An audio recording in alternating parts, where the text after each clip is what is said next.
प्राचीन काळापासून शक्तीच्या उपासनेला खूप महत्त्व दिलं गेलंय। नवरात्रोत्सव म्हणजे साक्षात शक्ती देवतेचा उत्सव। शक्तीची निरनिराळी रूपे आपल्याकडे परंपरेने पूजली जातात।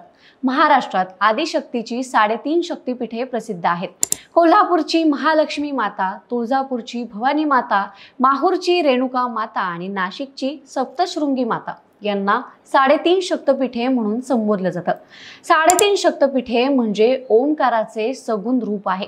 ओंकार म्हणजे प्रणव, म्हणजेच परमात्म्याचे साकार आणि प्रकट रूप मानलं जातं। ओंकारामध्ये 3.5 मात्रा आहेत। अकार पीठ माहूर, उकार पीठ तुळजापूर, मकार पीठ कोल्हापूर आणि ऊर्ध्व मात्रा सप्तशृंगी। सप्तशृंग निवासिनी देवीच्या मूळ ठिकाणाचे दर्शन सर्वांना होत नाही, म्हणून अर्धपीठ। आदिशक्तीचं स्वरूप अत्यंत विराट विश्वाकार आहे।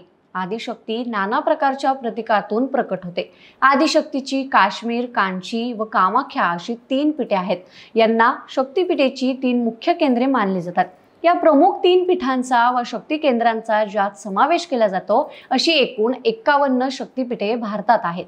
नवरात्रोत्सवानिमित्ताने महाराष्ट्रातील 3.5 शक्तिपीठांचे धार्मिक ऐतिहासिक असं महत्त्व आहे।